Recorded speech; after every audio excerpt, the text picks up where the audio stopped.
it's a great segue. I was going to ask you, Mish, how you and Keith are and your family, and and then I was going to ask you about your metaphoric market family, the dysfunctional family, Yes.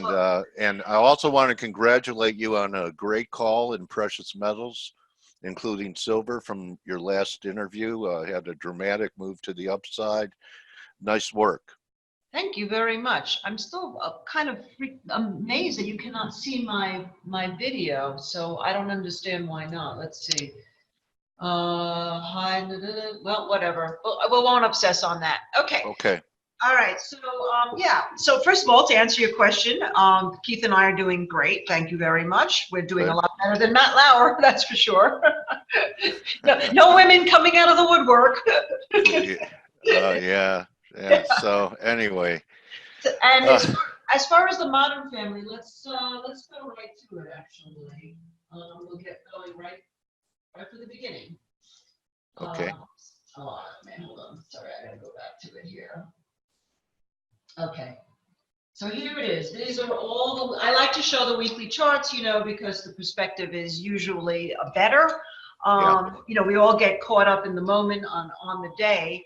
And what's so interesting about the whole macro picture of the market right now is that on the weekly basis, and I'm talking about all the indices, not just the Russell 2000, the momentum has waned. So even as we've been rallying over the last couple of days, that momentum on the weekly basis has waned, even though it's still positive on the daily. So now you're in a situation here, it's really critical. As we're heading back now to the top of the trading range in the SPY, we certainly are nowhere near the top of the trading range in any of what you're looking at right here in the Good point. we call the economic modern family. So one of two things has to happen. In order for that weekly momentum on the four indices to go positive, we need to see these sectors that you're looking at that we'll go through in a moment catch up. And when that happens, what we probably will occur is we'll get some kind of a blow-off rally because some of the inherent issues in the market haven't gone away. So this has really been pumped up, as we know, on prospects that we will have a deal with China. Well, do we really have a deal with China? We don't know. Brexit, okay, I think that's a temporary situation here. It's just some kind of gleeful move, and it's been actually negative for the dollar so far. Three, we still have the whole Syria situation, and history proves that that just doesn't get swept under the rug. Most countries besides this country think much longer term. We tend to be very ADD in this country. We think 5 minutes out. And particularly immediate gratification. Exactly. And you get countries like China, India, or some of the countries in the Middle East, they're very long-term thinking.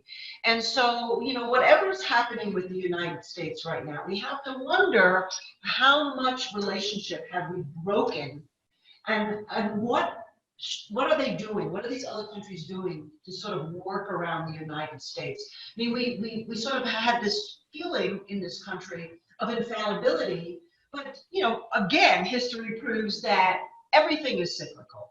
So with that backdrop, we have to put that on the shelf and just look at the technicals right now. And I think the picture is very clear. So what you're seeing here, getting back to the chart, is that the first chart here on a weekly basis, this is the Russell 2000. And as you know, even though we can see NASDAQ and SPY go up, yesterday we saw semiconductors go to new all-time highs, which, by the way, is part of the family. Unless we get the manufacturing sector, which is what IWM represents, it's the 2,000 small caps all in the United States. If this doesn't play some serious catch-up, then to me this rally is just nothing more than a great opportunity for the day traders, for the quick overnight moves, and then for the longer swing traders, an opportunity to sell into it. And so what would have to happen here is you see this blue line. That's the 50-week moving average. Now, we've been up and down this 50-week moving average in IWM for quite some time. You can see going back to the beginning of 2019, when we had a huge dump in December of 2018. We came all the way back. We pierced it a few times, but we've not been able to sustain. And you can see really from the slope of the 50-week moving average that the slope has been either down or neutral. So this momentum, really, you can see it so clearly here that even on this rally, the momentum is not convincing, number one. And number two is a rally to what? Whereas SPY is trying to get to the top of its recent trading range, and it hasn't been able to pierce 300 today. We'll see if it happens today. If it Yeah. doesn't, I would not think that's a good sign. This still has to go all the way up and has been in this range now between like 156 and 145. About $11 range. The S&Ps, the SPY has been in about $20 range. These are huge ranges that when they get to the top of, everybody gets super bullish, and then some tweet comes out and sells off. When it gets down to the bottom, everybody gets super bearish, and then some tweet comes out and it rallies. So a range, that's what this is, until that changes, number one. And number two is, even if this busts out today, and even if it closes above it this week, which would be basically over 151, which right now, considering it's 152.18 pre-market, we have to see if it's sustained. So I would say I'm certainly not bearish, and I haven't been bearish because you can see the support levels have held. But I can't get screaming bullish at this point until we see cooperation here. And that leads me to the next one. Let's go over to down here, because this is huge. This is gray in retail, right? And this is brick and mortar. So yesterday we had those dismal retail sales numbers, but this and the market rally, because it was sort of the bad news. Good news is, oh yeah, the Fed's going lower. Mitch, your voice, some of the attendees are saying they can't hear you. It kind of like moves in and out from strong and clear to how it was in the beginning. All right, There. Is this better? Yeah, stay there. Yeah, okay. Stay there. I just made it louder again. Okay. Okay. I apologize to the. That's okay. Yeah. Okay. Right. So anyway, so I'm actually news is just I just got distracted here because Kudlow just said that what did Kudlow just say? Phase 1 of the U.S.-China trade deal includes the lowering of non-tariff barriers on agriculture, not just purchases. So, you know, is this real? I mean, you know, we've all seen these headlines in the market, and we'll see how much pump it gets out of that. Anyways, right. Yeah. Well, you know, when it comes to Kudlow, I interviewed him during the campaign in 2016, and I asked him if he thought Donald Trump had a chance to win the nomination. And he said no, and I don't like a lot of his policies, and here he is. Well, you know, right. I mean, right now, I certainly don't want to get into any political. No, I'm just saying that, you know, Kudlow. That's, you know, I mean. Well, they're all getting very, very rich. I mean, the bottom line is, this is the bottom line, is that Trump's real base is not what the media likes to portray as the blue collar. I mean, that is a base, but his real base is the big, big money. And why not? They're making so much money. We not only have they, you know, seems like some insider info, which by the way, as you know, in the legislature, they can get insider information and it's not illegal. Losing you again. Oh, okay. I don't know why. It's when you move. I think it's when you move, when you're talking, and then you come back towards your workstation and it comes in. You're using an internal mic would be my guess. Actually, I'm using the speakers. I usually have an internal. Okay, okay. I'll face the mic. So okay. But this is important because this is really part of what people have to understand. Is right now the biggest money is making even more money. And why not? We have historical low rates throughout the world. The United States still is the only country in the world that actually has a positive interest rate, but with pressure for it to go down. We have tax rates for corporations really cheap. And so for them, this is a party. They're having a party. And so rather than judge it, if you were traders, we just have to follow the money. I mean, that's essentially what our job is. Now, of course, I always like to think 3 steps ahead and try to figure out what is really going to be the fallout and position for that. And that's getting back to the Modern Family, we will, but that's where we're going to go back to commodities. So let me just finish this conversation. Okay. And then we can go back into commodities, because you know I have not changed my mind, other than a couple of sectors that have been so beaten up that I think still have tremendous potential, like, for example, the cannabis space, which right now is pre-market also up tremendously, over 4%, let's say, in Canopy growth. Kronos is up, MJ, ETF is up. 3D printing, another space that has been so beaten up, but I think still it has a great future. Other than that, I still think your best bets, really, other than, you know, some quick trading here, is going to be in these commodities. So we'll get back to that. So Okay, Michelle. let's go to XRT. So this is what you see here is XRT. Yesterday we had those dismal retail sales. Market went up regardless because of the anticipation that with bad news, the Fed will be incentivized to actually lower the rates. Well, you see here that this is below the 50 and the 200 week moving averages. So this has to work. This has to work a little bit harder. It really has to clear 44 and stay there, and then we can start to say maybe these are some bottoms down here. Yeah. But until that happens, you know, you're only anticipating that it's going to hold up.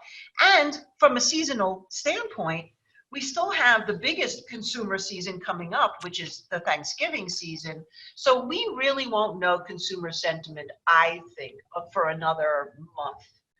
Yeah, so I guess the big question on the narrative is, can manufacturing weakness bleed into consumer confidence? It already has, according to the statistics yesterday. Right. The thing is that, you know, everybody's fickle these days. The public is fickle, the markets are fickle.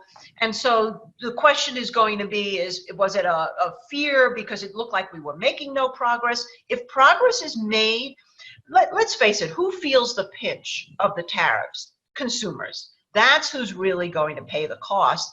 And we've seen rising prices already. Healthcare alone, which has nothing to do with the tariffs, but I'm just picking that out, has risen by 30–40%. That's huge. And now food prices have gone up, even though we don't see it reflected in the inflation numbers. And if the dollar continues its decline, well, that's going to be another reason why consumers will have to worry, because their dollar will buy less, and they won't have any money.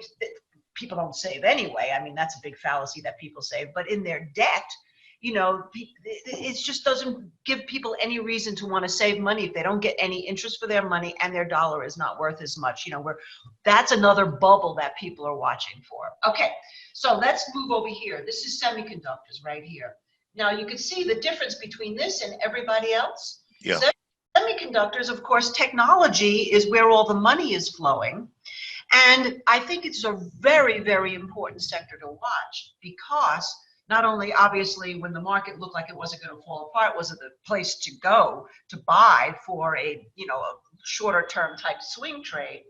But if we really are going to see an impact in consumer confidence, what's the first thing people do? They stop upgrading their gadgets. That's what they do.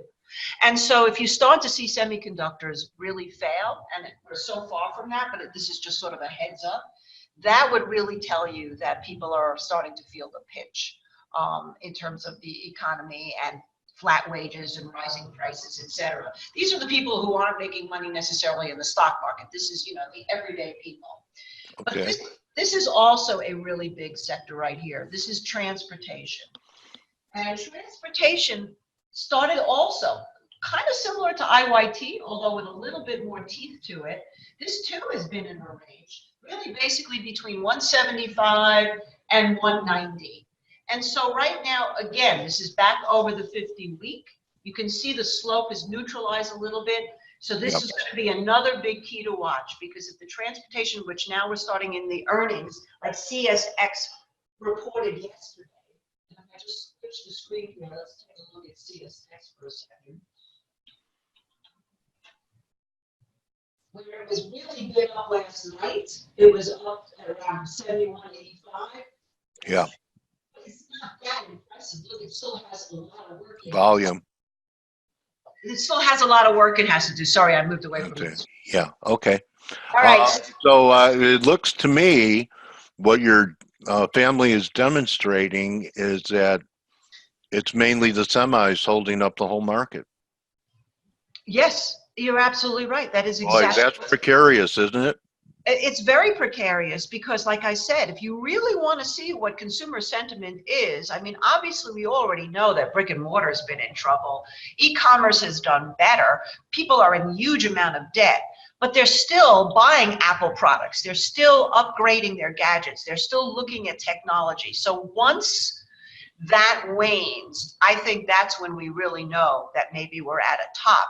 But until that happens, I wouldn't be thinking the top unless something dramatic happens either in the Russell 2000 to the downside or the transportation to the downside. And then let's look at these like in between, why they made the family. One is regional banks. So regional banks, as you know, is interest rate sensitive. Right. And so at this point, this too, now look how close together you have the 50 and the 200 weeks moving averages. It pierced it yesterday. So we'll see what happens here. But this too has been in a range. All of these things have been in a range. Nothing like the way the SPY has, because its range is near all-time highs. This is sort of smack dab in the middle and not too far from the recent lows. The next one here is biotechnology. Now, biotechnology is important. I mean, yes, it definitely got hit with the opioid crisis, but nonetheless, it's a highly speculative area. And also, a lot of money. That opioid crisis is starting to give me a headache. Well, I've got just the drug for you. Anyway, so Michelle, yeah, biotech, and normally in bull markets, biotechs smoke. You know, I mean, they're kind of, I remember them being leadership rather than laggardship. Well, you know what's interesting about the biotech is if you look back, and if we take this chart and bring it out and scrunch it up and go back in time a little bit here. This thing peaked out. That in 2015. So even when everything was making new highs in 2016, 2017, 2018, this thing couldn't even get to its 2015 high. Now, it has been a little bit of a political football, but this also is representative of how people are still not fully convinced in the market. That could be interpreted both ways. That can be interpreted as a positive or as a negative. But the point is if we go back and look at the whole modern family again, you can really see the whole picture here, is that inside the market is still so weak comparative to the S&P. And so let's take a look at the S&P here, which first of all, as I said, has to clear 300. Here's the weekly chart. So let's take a look at the weekly chart. And, you know, our high here has been 302, figure 302, 303.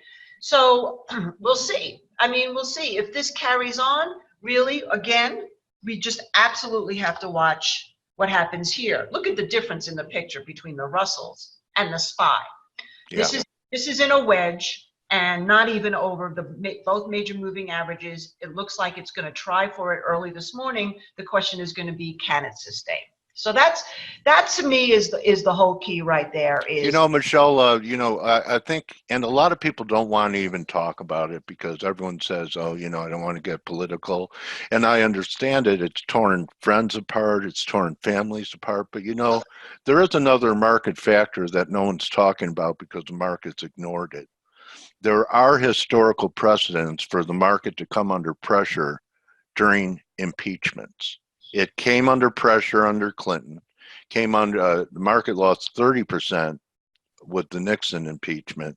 And so far, everyone is just discounting it because even if he's impeached, he won't be convicted in the Senate. But that might shift. And a lot of people are saying on CNBC, they had Cooperman on, if Trump doesn't get reelected, and then I think Mark Mobius said the same, that the market could fall 25, 30%. Well, what if his presidency is being threatened?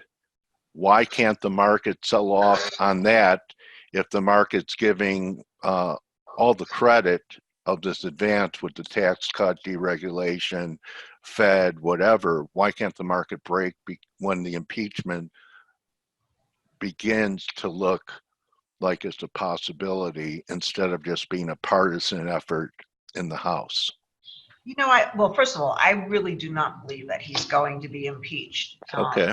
And this is just strictly from analysis. This has nothing to do whether I love Right. the man or hate the man. This is Right. just from what I see. As I said to you earlier, as long as the stock market stays up and the unemployment numbers stay down, and we don't really see any, overt signs of recession. Today, industrial production fell.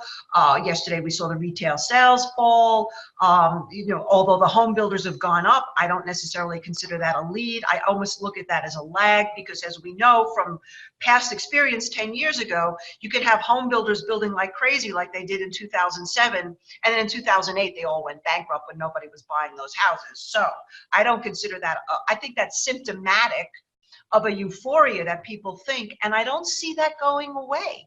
And so that's, unless we crash the market before the elections, or we go to war, although even that makes it dicey, because in a wartime, a president has the opportunity to basically even delay an election, and I don't think that he would be impeached. Yeah, I don't think he would be impeached during a wartime. So basically, I would not even take that out of your head. This is why I love charts. Now, there are other things that are happening in the market and other markets that are. You know what? You're a pro. I just came to me, and I don't script these, Michelle.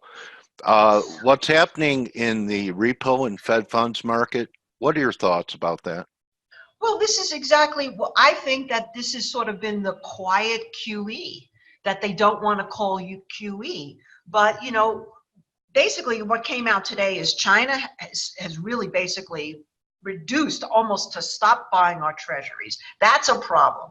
So if our big plan to save the economy from any kind of a slowdown is to get the rates down, that's a temporary band-aid. And this is where I'm heading. If you look now, you see I have a silver chart. You know that right now, I think, and I've been thinking this for months, is that we have another situation emerging that can make a tremendous amount of money if you're investing, but also really hurt people who aren't investing, and that's inflation. The risk to inflation is to the upside, not to the downside. Everything I see that says we're heading to deflation, I just throw that out, because essentially what you're seeing here is two things. Number one is the silver gold ratio flipped. Is it screaming? No. But today it could start to turn back up again. It went up to resistance and it's turning back down. If silver starts to outperform gold on any, longer term basis other than for a few days, inflationary. If the miners catch up and outperform gold, inflationary. Believe it or not, looking at the agriculturals, yes, of course, here's DBA. We have the notion of China buying, but we also had tremendous weather problems. And these two could be, looking at inflationary. And believe it or not, right now, soybeans, we don't know because it's being bid 15.75 and 16.10. This is the actual ETF. But if we take a look at sugar, I have a theory about sugar. So sugar actually made new historical lows, like low as it's ever been, was just here in September. And that is, how much lower is going to go? Now, the reason why it's a good inflationary indicator is back in 1974, sugar traded up to 66 cents. It was a little ahead of everything else when inflation really hit the fan. These aren't historic lows. We've been under 10 cents before, haven't we? Well, when I go back long time ago. Yeah, probably before my charts will even register. Yeah, okay. Here's my monthly chart that goes. Okay, going back to 92. Okay. Right. Yeah, and in 92 we were at 10. Right. God, so old. No. Go ahead. Well, anyway, I think it's really important to watch sugar, because what's happening with sugar right now is we did bounce off the lows. We're still very much under pressure, but interestingly enough, it's kind of like a secret inflationary indicator. Sorry about that. It's a secret inflation indicator because of the fact that what happens during inflationary times, and this is kind of how I feel about pot too, cannabis, is that people go to comfort. They want comfort. So when during the Depression, alcohol, once the prohibition was lifted, went crazy.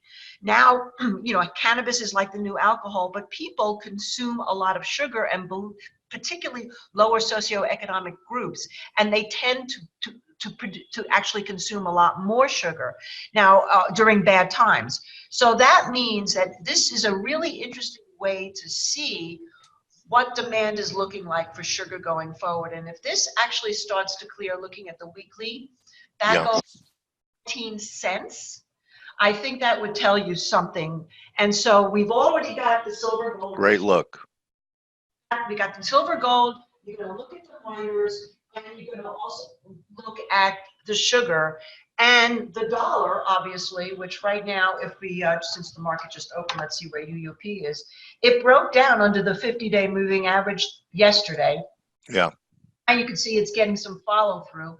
However, on the weekly chart, it still has a long way to go before it's an actual breakdown. This dotted here is the exponential moving average, the 17-week.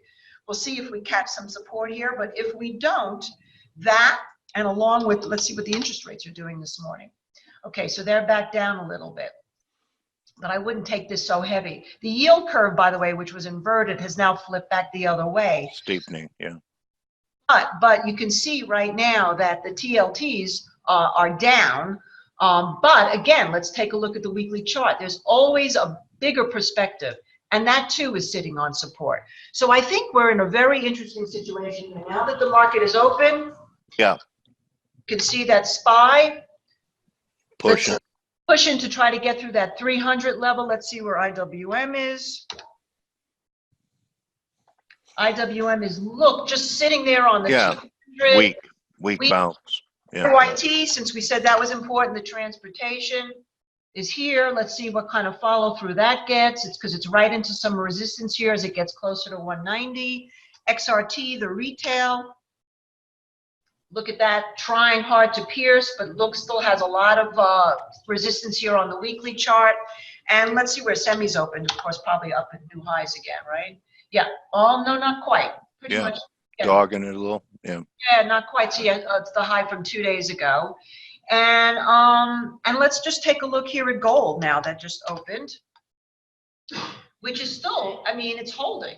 Yeah. And people go, oh, gold's going down. I'm like, why would anybody think that? There's just too much uncertainty in the world.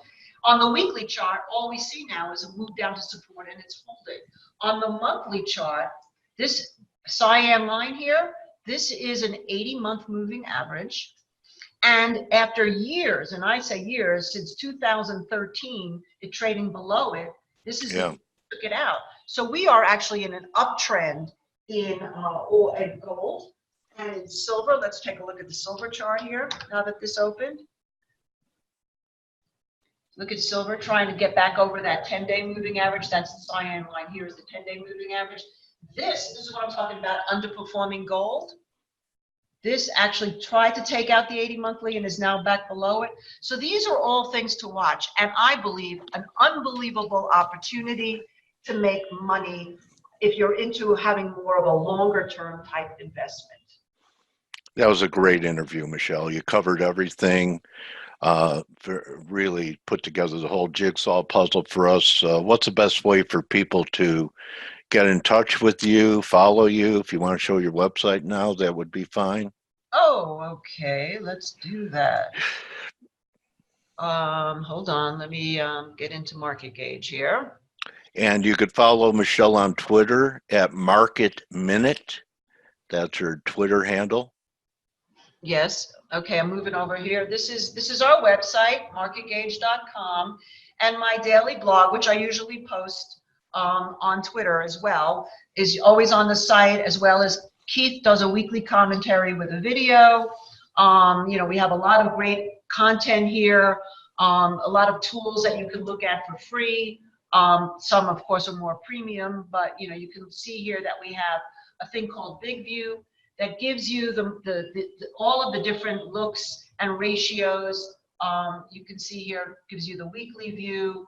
If you want to take a look at the internals, some of this stuff you can look at for free like this. You can see what's happening here with the up-down ratio, the McClellan, the advanced decline, et cetera, et cetera. So Have a look around the website, and if you ever have any questions, of course, as Dale just said, @MarketMinute is my Twitter handle. I'm on it religiously, and so you can usually find me there and ask me some questions.